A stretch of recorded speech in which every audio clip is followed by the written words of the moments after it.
Hello hello friends, இன்றைக்கி இந்த வீடியோவில் சூப்பரான சுவையான பேன் கேக் எப்படி செய்கிறதுன்னு பார்க்கலாமா? அதுக்கு 2 வாழைப்பழம் எடுத்து இந்த மாதிரி பொடிசாக கட் பண்ணி வச்சுருக்கிறேன். இதை ஒரு ஃபோக் ஸ்பூன் வச்சு நல்லா மசிச்சு எடுத்துக்கணும். ஒரு முட்டை எடுத்து நல்லா அடித்து வச்சுருக்கிறேன். இதில் மசிச்சு வச்ச வாழைப்பழம், ஒரு 3 டீஸ்பூன் நாட்டு சர்க்கரை போட்டு நல்லா அடித்து விட்டுக்கணும். ஒரு பிஞ்சு சால்ட்டு,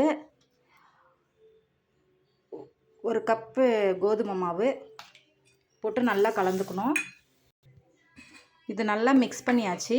இப்போ ஒரு பேன் வச்சு நல்லா காஞ்ச பின்னாடி அப்படியே குட்டி குட்டியாக ஊற்றி எடுத்துக்கணும். அவ்வளோதாங்க, சூப்பரான சுவையான பேன் கேக் ரெடி ஆயிடுச்சு. நம்ம வீடியோ பிடிச்சிருந்துச்சுன்னா லைக் பண்ணுங்கள், ஷேர் பண்ணுங்கள், கமெண்ட் பண்ணுங்கள், மறக்காமல் சப்ஸ்கிரைப் பண்ணிடுங்க. பாய்.